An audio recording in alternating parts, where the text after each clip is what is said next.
Cela commence par un jeu et finit en dictature. La Vague est une histoire basée sur des faits réels. C'est l'histoire d'un professeur d'histoire, Ben Ross. Pour faire comprendre le nazisme à ses élèves, il crée un jeu qui va très mal se passer et tourner en une vraie dictature.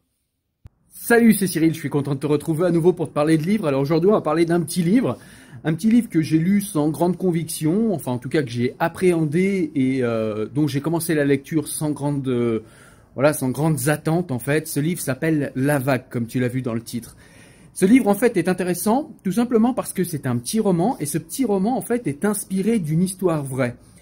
Et en fait cette histoire vraie c'est tout simplement un professeur en Californie, à Palo Alto, qui a voulu faire une expérience sociale avec ses élèves à la suite d'une question que lui avait posée l'un de ses élèves, c'est-à-dire comment en fait les Allemands pendant la Seconde Guerre mondiale ont pu laisser faire ces camps de concentration, ces camps d'extermination.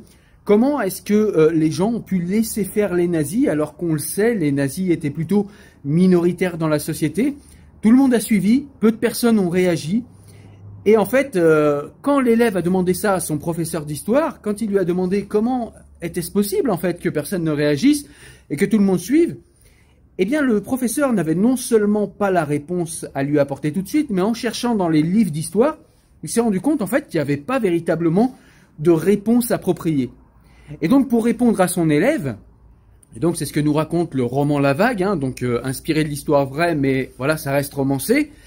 Et en fait, dans La Vague, eh bien, on va voir un professeur qui va tenter par l'expérience de répondre à la question qui a été posée par son élève, à savoir comment est-il possible que des gens, pendant la Seconde Guerre mondiale, aient suivi les nazis, aient eu peur des nazis, ceux qui n'étaient pas d'accord, eh bien, évitaient de le dire trop fort. Comment en fait le parti nazi est devenu aussi puissant, puisque voilà, il a toujours eu dans son corps en fait, dans son corps idéologique, une propension au fascisme. Donc on aurait pu se dire que les gens n'allaient pas le soutenir et que du coup ils allaient le bloquer assez rapidement, mais c'est pas ce qui s'est passé. Et donc le professeur dit bon. Voilà, il étudie le nazisme, etc. Et il se dit, je vais faire une expérience sociale avec mes élèves. Et à défaut de pouvoir leur expliquer ce qui s'est passé dans les années 40, enfin en tout cas pendant la Seconde Guerre de 39-45, en Allemagne nazie, eh bien comme je ne peux pas leur expliquer, je vais leur montrer en fait. On va vivre ça ensemble. Était-il donc vrai que la nature des hommes les poussait à chercher un meneur? Quelqu'un pour prendre les décisions à leur place?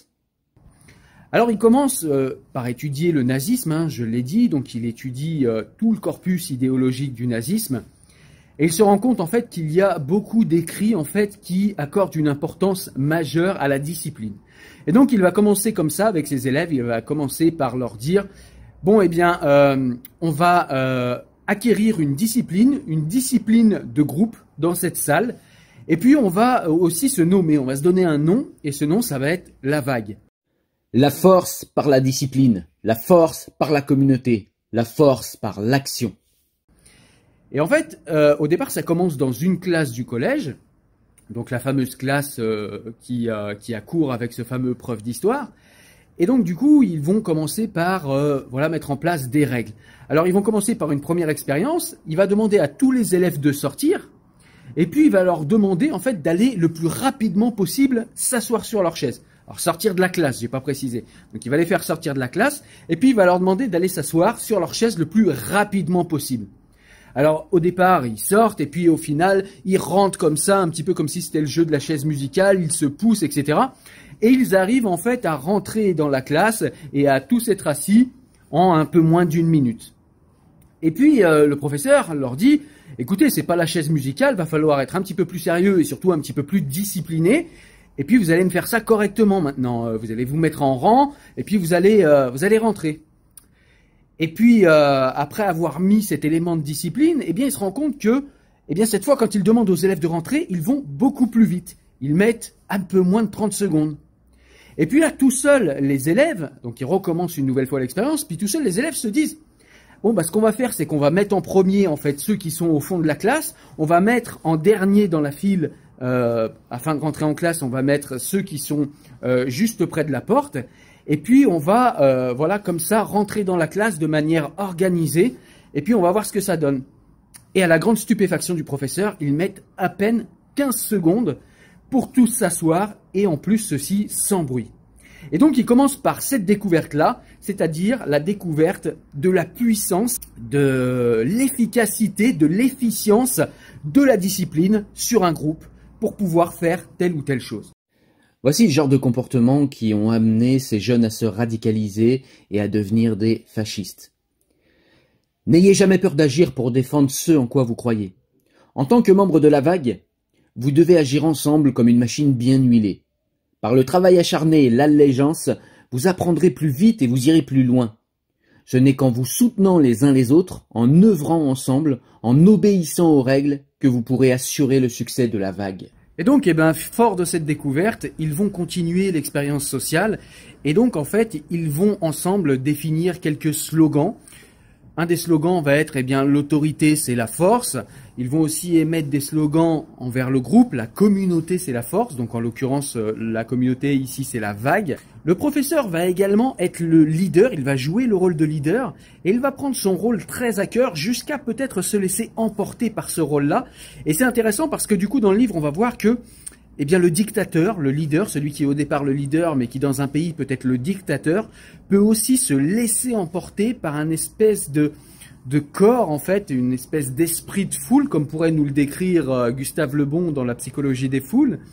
Et en fait, le dictateur, le leader d'un mouvement fasciste, là en l'occurrence de l'expérience sociale, donc le professeur se laisse emporter en fait parce que flatté par l'ego, flatté par sa place et flatté par la position de pouvoir qu'il a sur les autres. Et donc, la vague va continuer sur ce chemin-là. Donc le professeur va dire à ses élèves, écoutez, maintenant quand vous allez me répondre, vous allez dire oui monsieur et vous vous mettrez à côté de votre bureau. Et puis, vous allez faire ça le plus rapidement possible. Et puis, ça devient un jeu, en fait. C'était une classe qui était... la classe qu'il avait, c'était une classe qui était très dissipée, très bruyante, très... Et là, la classe, tout d'un coup, ne faisait plus de bruit, était très concentrée sur le cours. Il y avait vraiment un esprit de corps, une égalité entre tous les membres. Ça, c'est une notion importante aussi qui est montrée dans le livre. C'est que quand vous faites partie d'un mouvement comme ça, vous avez l'impression d'être tous des éléments en fait de la communauté. Et donc vous avez l'impression d'être tous égaux.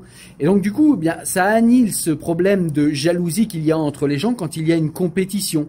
C'est-à-dire que maintenant vous êtes tous égaux les uns aux autres au sein de la communauté et vous avez des fonctions, en tout cas des fonctions différentes et vous avez en tout cas tous comme seul et unique but de protéger, de faire perdurer et de faire progresser au niveau du nombre d'adhérents parce qu'ils vont carrément faire du prosélytisme et ils vont aussi faire progresser au niveau de sa puissance la vague, leur structure communautaire. Comme je le disais, le prof va être un petit peu happé par sa fonction de leader, la fonction qu'il s'est donnée au départ et que les élèves acceptent au départ comme un jeu. Et puis au final, le jeu se transforme en quelque chose de beaucoup plus sérieux parce que les élèves de la classe recrutent des membres pour la vague dans d'autres classes. Il y a tellement de discipline dans la classe que le professeur arrive à faire cours beaucoup plus vite que dans les autres classes, que les autres professeurs avec leurs autres classes. Il obtient de meilleurs résultats, de meilleures notes. Et donc du coup, il y a des élèves qui commencent à partir des classes où ils étaient avec d'autres professeurs pour assister au cours avec ce professeur-là qui fait cette expérience sociale et qui devient en l'occurrence le leader de la vague. Et donc du coup, il va y avoir de plus en plus de personnes qui vont adhérer à la vague au sein de l'établissement, jusqu'à l'équipe de sport, où vous avez des personnes qui sont tout le temps en train de se chamailler en fait au sein de l'équipe de sport et du coup, ils ont une productivité, ils sont mauvais en fait, ils ont une mauvaise productivité, ils n'arrivent pas à avoir des entraînements qui vraiment les fassent progresser et donc du coup ils adhèrent tous à la vague d'une manière plus ou moins forcée. Certains y adhèrent parce qu'ils sont convaincus, d'autres y adhèrent parce qu'il y a un prosélytisme actif de la part des membres qui leur disent qu'il faut adhérer à la vague. Et puis comme ça, une bonne partie du lycée, en fait, va adhérer à cette fameuse vague.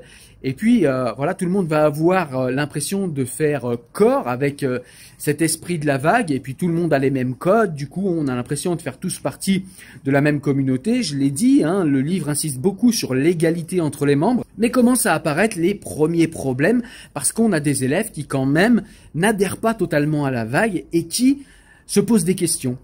Et en fait, on va leur faire payer très cher le fait de se poser des questions. Parce qu'on va le voir, quand il y a comme ça un mouvement communautaire, eh bien, il est très mal vu de questionner en fait cette vague, cette communauté, surtout quand elle fonctionne bien et qu'elle est basée sur une autorité serrée et forte. Et donc du coup, eh bien certains vont dire non mais moi je veux pas adhérer à la vague, et on va leur dire écoute, il va vraiment falloir que tu adhères à la vague parce que sinon tu auras plus d'amis dans un premier temps. Et puis ensuite on va lui dire écoute, il faut vraiment que tu adhères à la vague parce que sinon il va t'arriver des bricoles. Donc voilà, ça commence à partir dans ces ambiances-là.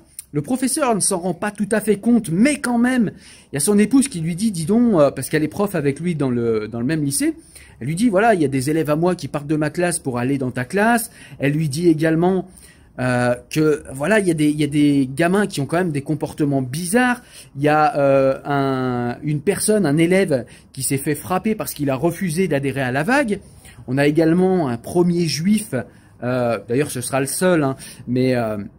on a un juif qui va se faire aussi violenter parce que, eh bien, il ne fait pas partie de la vague et puis parce qu'il est différent, etc. Donc voilà. Et en fait, on a vraiment un mouvement. Et ce qu'il y a d'intéressant dans ce livre, c'est que vraiment le roman, en fait, nous rend compte d'un mouvement progressif qui fait de jeunes individus, somme toute sains d'esprit, qui vont en fait obéir à une autorité, à une hiérarchie imposés par un leader, mais qu'ils s'imposent aussi à eux-mêmes de par en fait leur appartenance à un groupe, et ils tiennent tellement à cette appartenance à ce groupe parce que eh bien ça les rend importants. On voit par exemple qu'il y a un élève qui se faisait tout le temps embêter par ceux de sa classe, qu'il le traitait voilà de mauvais parce qu'il avait toujours des mauvaises notes, etc. Qui maintenant est respecté par tous les autres parce qu'il fait partie de la vague, eh bien vous comprenez bien qu'une personne comme ça a été flattée dans son ego et ne voudrait pas retourner à la situation antérieure où on se moquait de lui. Aujourd'hui, il fait partie de la vague, il est quelqu'un de respectable au sein de la vague, et donc du coup, il va tout faire pour que la vague perdure, y compris être violent, y compris être virulent envers les autres, y compris se mentir à lui-même, y compris tous s'interdire de penser par eux-mêmes, puisque eh bien, ils disent aussi quelque chose de très important dans leur communauté, c'est que la communauté est la force.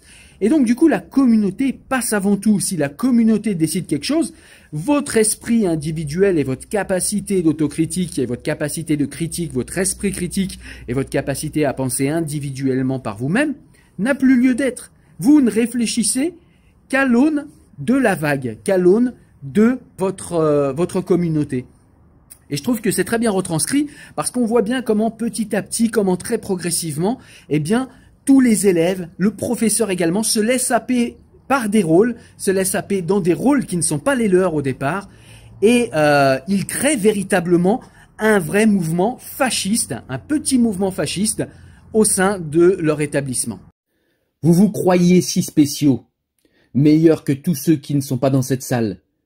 Vous avez échangé votre liberté contre une pseudo-égalité, mais cette égalité, vous l'avez transformée en supériorité sur les non-membres. Et donc du coup, on arrive à la dernière partie du roman, à cette partie où en fait, eh bien, il va y avoir le dénouement. Alors ce qu'on peut dire, c'est que, eh bien voilà, comme je vous l'ai dit, il y a eu des dérives par rapport à la vague, il y a eu beaucoup d'adhérents qui ont été violents, que ce soit physiquement ou verbalement. Il y a aussi des gens qui avaient des comportements extrêmement voilà, policés par les autres membres du groupe, des comportements normatifs qu'on était obligé de respecter, comme par exemple pour aller dans le stade de foot de l'établissement, eh bien il fallait faire le salut de la vague, sinon on pouvait pas rentrer.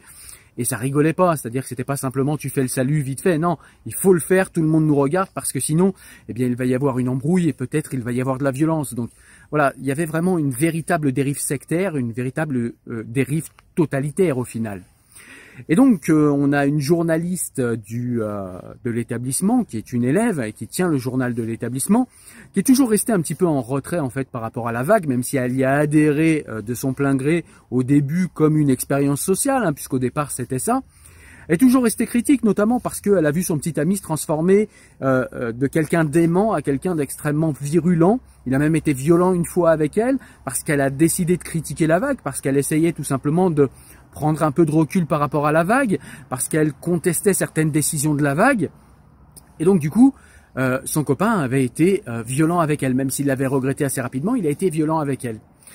Et donc du coup, eh bien, elle va décider en fait de faire des articles. Et puis d'un autre côté, il y a aussi des parents d'élèves qui se plaignent de plus en plus au directeur. Et le directeur demande des comptes au professeur et lui dit écoute, voilà, tu fais une expérience sociale, je valide pas forcément tes méthodes. Jusqu'à maintenant, ça avait apporté des points positifs par rapport à la discipline, parce que les élèves étaient beaucoup plus disciplinés et que, eh bien, ça s'en ressentait sur leur comportement déjà, et puis aussi sur leurs notes et sur leur avancement dans le programme scolaire. Mais là, vraiment, ça va trop loin. Il y a vraiment trop de dérives. Il faut faire quelque chose. Et donc du coup le professeur a du mal parce qu'il se dit si j'arrête tout en fait, si j'arrête l'expérience sociale comme ça d'un coup, eh bien j'aurais emmené mes élèves dans quelque chose de désagréable pour eux et ils auront rien appris en fait. Et je risque en fait de perdre tout le bénéfice de l'expérience sociale. Et rappelons-le, cette expérience sociale a duré seulement quelques semaines. C'est pas quelque chose qui a duré très longtemps. Donc, comme quoi, on peut se faire endoctriner d'une manière extrêmement rapide, en fait, si on adhère tout de suite aux préceptes qu'on nous demande d'enfiler, tout simplement. Et donc, le professeur se dit, bon, il faut impérativement que j'arrête ça. Sa femme, quand il rentre chez lui le soir, lui dit aussi, voilà, il faut vraiment que tu arrêtes, tu as été beaucoup trop loin. Certes, c'était une expérience sociale qui était intéressante, mais là, ça va beaucoup trop loin, il y a beaucoup trop de dérives, il faut absolument faire quelque chose. Et donc du coup, le professeur réfléchit, il se dit qu'est-ce que je peux faire pour arrêter tout ça, parce que lui-même s'est fait happer dans son rôle de leader, s'est fait happer dans son rôle de commandeur, parce que il y avait même des élèves qui le plaçaient sur un piédestal et qui voulaient même devenir son garde du corps. Il y a un élève qui lui a demandé d'être son garde du corps, de le protéger en fait, parce que c'était quelqu'un de tellement important qu'il fallait le protéger.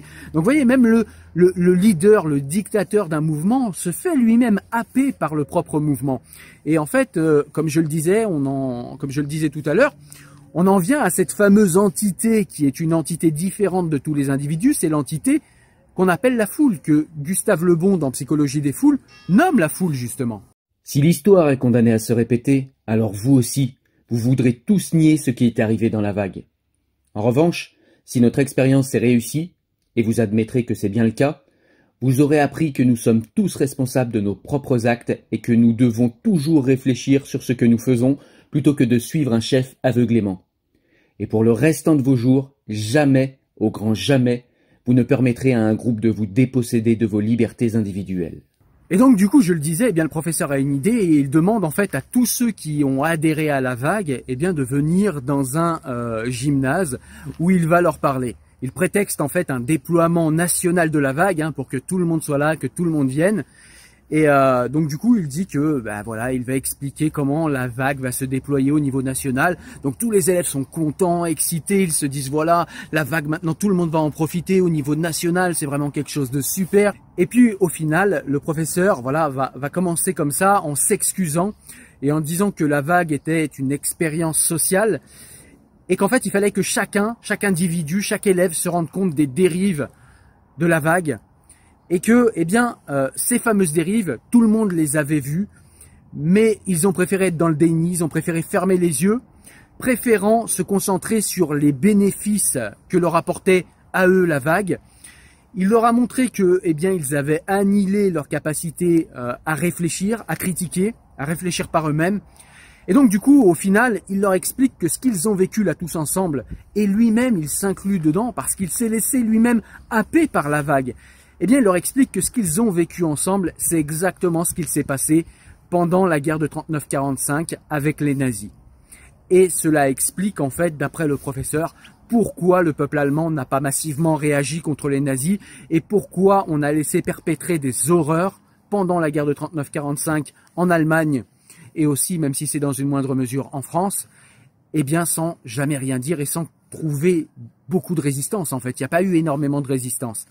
Et c'est tout simplement parce que les gens avaient l'impression de faire partie d'une communauté. Et parce qu'ils n'avaient plus la capacité, quand il y a une autorité très forte, vous n'avez plus la capacité à réfléchir. Vous vous concentrez sur le fait d'obéir rapidement, avec efficacité, avec efficience. C'est comme un jeu pour vous voulez obéir au chef, au leader, avec zèle, de mieux en mieux, le plus possible, le plus rapidement, avec le plus de performance. Et du coup, vous en oubliez la réflexion, vous en oubliez l'esprit critique. Vous êtes tellement annihilé. Vous êtes tellement, fondu dans votre communauté, vous êtes tellement fusionné, en fusion avec votre communauté, que vous oubliez tout ce qu'il y a autour et vous oubliez toutes les dérives de votre communauté qui, pour vous, est plus importante que absolument tout. Et donc du coup, eh bien, les élèves sont vraiment, voilà, ils sont pour certains complètement choqués, d'autres mélancoliques, d'autres font des dépressions, parce qu'il est en train de leur dire qu'en fait, ils avaient l'impression d'être supérieurs aux autres dans cette vague, parce qu'ils réussissaient tout, ils avaient des meilleurs résultats scolaires, ils se protégeaient les uns les autres, ils avaient l'impression d'être des frères, ils étaient tous égaux, ça leur donnait une force, une puissance supplémentaire. Et en fin de compte, eh bien, ce qu'ils avaient vécu, c'est tout simplement l'expérience des nazis. Ils s'étaient tout simplement comportés comme des fascistes, même si évidemment le professeur les a stoppés avant que ça aille trop loin. Et du coup, eh bien, tous sont vraiment choqués en fait par cette annonce. Et voilà, le roman se termine à peu près comme ça. Je ne vais pas vous donner complètement la fin, parce que le but c'est que vous alliez le lire, hein, encore une fois. Mais voilà, en tout cas, ce livre est un petit livre, il n'est pas très long. Et c'est un livre en fait qui va vous montrer eh bien comment, tout simplement, n'importe quel groupe humain, si nous n'y prenons pas garde, et si nous nous contentons d'obéir, et si nous ne gardons pas un esprit critique sur tout ce qui tente de s'imposer à nous, eh bien comment on peut vite dériver en fait dans un mouvement sectaire, fasciste, voire criminel. Voilà, j'espère que vous avez aimé la vidéo. En tout cas, moi, vous l'avez compris, je vous conseille ce livre. Il faut impérativement le lire, vous verrez. Ce sera un livre qui va vous apporter quelque chose d'intéressant pour la réflexion. Je vous dis à très bientôt pour une prochaine vidéo. Portez-vous bien. Ciao.